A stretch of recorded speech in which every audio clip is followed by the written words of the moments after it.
Welcome to our sleeping channel.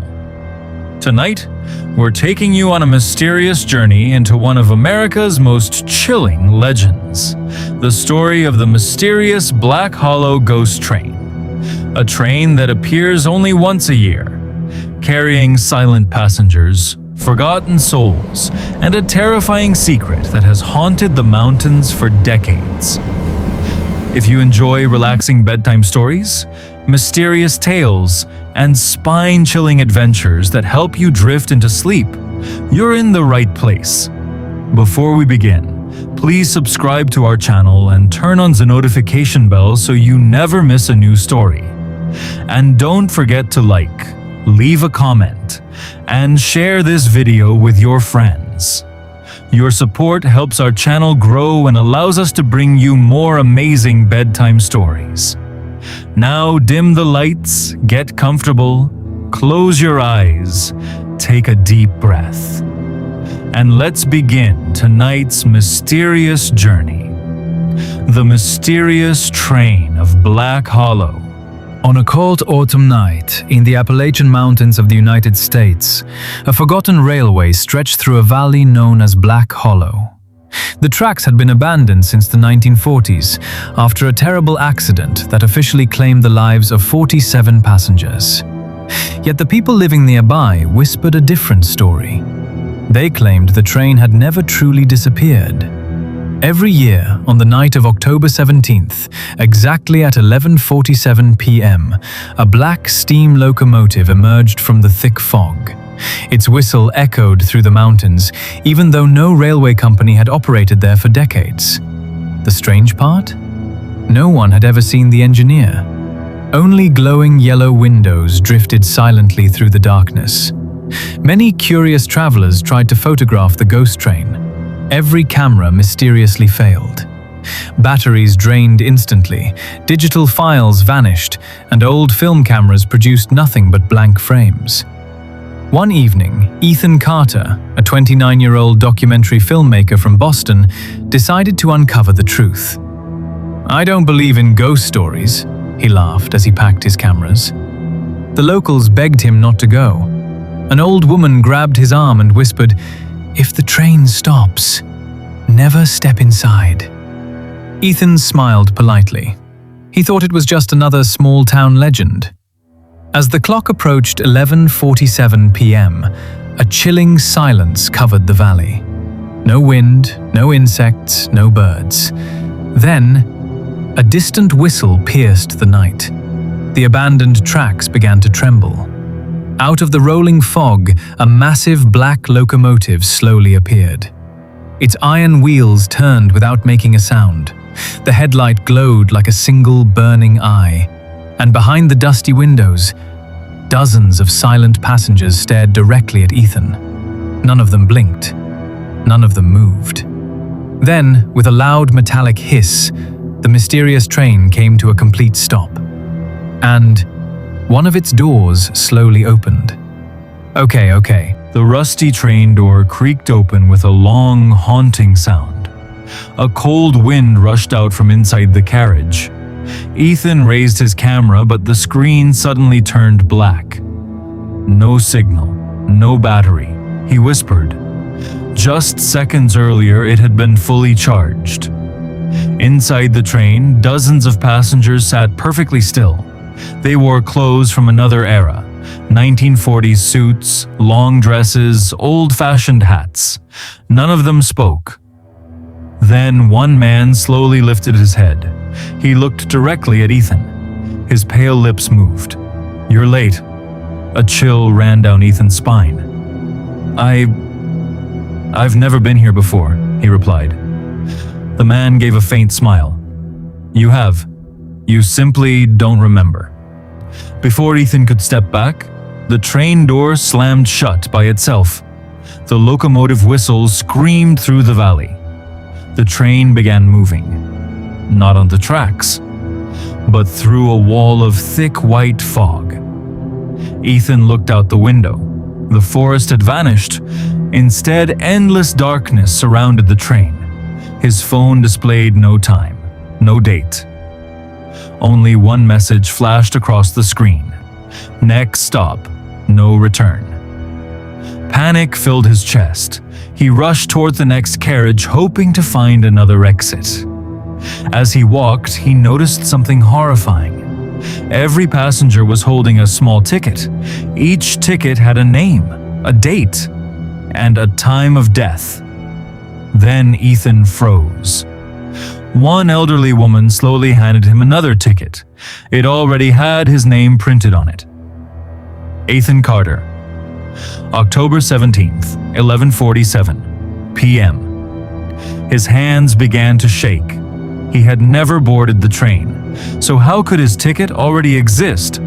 Just then, a deep voice echoed through the carriage. "The conductor is ready to see you." Ethan's heart pounded as he followed the mysterious voice through the narrow corridor of the train. Every carriage looked older than the last. The wooden floors groaned beneath his feet, yet none of the passengers made a sound. Some stared out the windows into endless darkness, while others held faded suitcases tightly against their chests. At the end of the final carriage stood a heavy brass door. Slowly, it opened by itself. Inside sat the conductor. He wore a perfectly pressed black uniform with silver buttons that reflected the dim lantern light. His face was pale, almost lifeless, and his eyes were an unnatural shade of gray. Without looking up, he spoke. "Welcome back, Ethan Carter." Ethan swallowed hard. "You know my name. But I've never been here." The conductor finally raised his eyes. "You've been here once before, 20 years ago." Ethan shook his head. "That's impossible." The conductor reached into an old wooden cabinet and pulled out a dusty leather book. Every page contained names, thousands of names. Beside each name was a date, a time, and whether the person had returned or remained. When the conductor opened one particular page, Ethan's blood ran cold. There it was. Ethan Carter First Journey, October 17th, 2006. Age 9. Status returned. "I was only 9, Ethan whispered. The conductor nodded. "You wandered into Black Hollow while your parents searched for you. The train found you. But before midnight, someone gave up their seat, so you were allowed to leave." Ethan's memories came rushing back. A cold night, thick fog, a distant train whistle, then waking up in the forest with no memory of what had happened. His parents had always called it a miracle. The conductor closed the book. "Every soul that escapes owes the train one journey." Ethan stepped backward. "I don't owe anyone anything." The conductor's expression never changed. "The debt has finally come due." Suddenly, every lantern inside the carriage flickered. The silent passengers slowly turned their heads toward Ethan. For the first time, they smiled. Their faces began to change. Skin faded away. Eyes became hollow black sockets. Their mouths stretched into impossible grins. A freezing voice echoed throughout the train. "Stay with us." The train accelerated faster and faster, racing through a world where no stars, no moon, and no horizon existed. Ethan grabbed the emergency brake with all his strength and pulled it down. Nothing happened. Instead, another whistle screamed through the darkness. The conductor calmly stood up. "There is only one way off this train." Ethan looked at him desperately. "What is it?" The conductor pointed toward the last carriage. "There is one empty seat." Ethan turned. Ethan stood frozen in the narrow aisle, staring at the brass plate. Ethan Carter, his own name. The empty seat looked untouched, as if it had been waiting for him for years. Behind him, the conductor spoke in a calm, emotionless voice. "You may sit willingly, or the train will choose for you." The passengers slowly rose from their seats. Their movements were unnaturally smooth, almost as if invisible strings were pulling them. Their hollow eyes remained fixed on Ethan, and their impossible smiles grew wider with every step. Ethan's survival instinct took over. He turned and ran. The train seemed endless. Every door he opened led to another identical carriage. Every clock on the wall showed the same time. 11:47 p.m. No matter how far he ran, he always found himself back at the carriage with the empty seat. Breathing heavily, Ethan looked out of a window. The world outside was no longer dark. Instead, he saw scenes from his own life. His childhood birthday, his first day of school, his parents cheering at his graduation, his first documentary premiere. Then the scenes changed. They showed moments that had never happened. His future, a wedding, a daughter laughing in a garden, an old man sitting peacefully on a porch.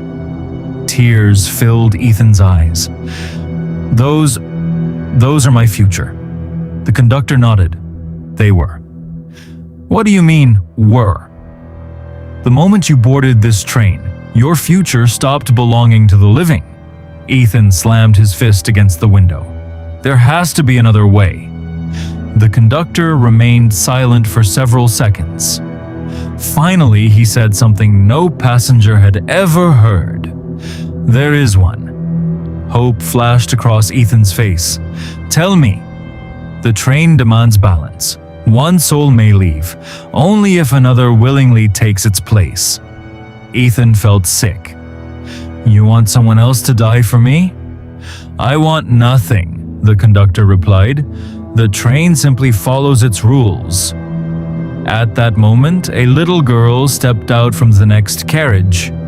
She couldn't have been older than 8 years old. She held a worn teddy bear tightly in her arms. Unlike the others, her eyes were full of fear. She whispered, "I've been here for 70 years." Ethan knelt beside her. What's your name? Emily. How old are you? I was 8 when the train found me. She pointed toward the windows.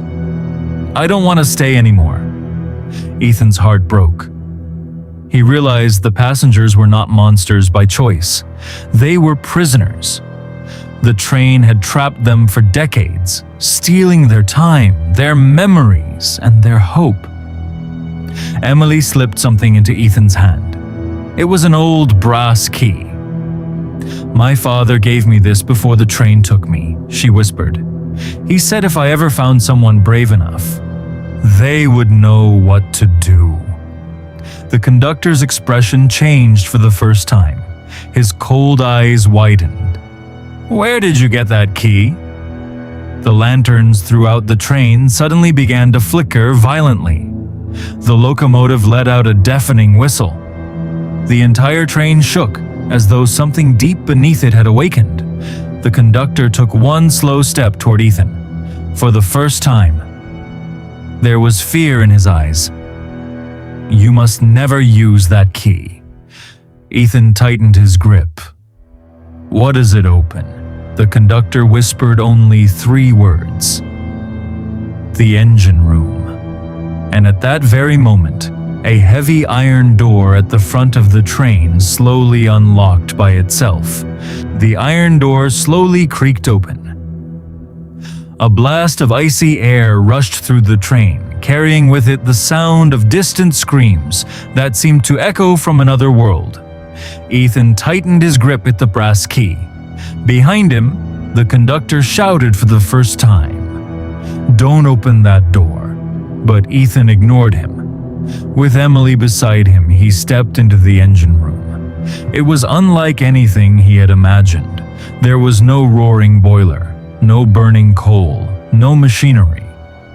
Instead, in the center of the room floated a massive black crystal wrapped in thick chains of iron. Inside the crystal, hundreds of glowing figures drifted silently. They were the trapped souls of every passenger the train had ever claimed. Each heartbeat of the crystal made the entire locomotive shake. Emily whispered, "So, this is what's keeping the train alive." On an old control panel, Ethan noticed a small keyhole. It matched the brass key perfectly. Without hesitation, he inserted the key. The conductor burst into the room. His face was no longer human. Dark smoke poured from beneath his uniform, and his glowing gray eyes burned with anger. "You don't understand," he roared. "If the crystal is destroyed, the train will disappear forever." Ethan looked around at the trapped souls. "That's exactly why I have to do it."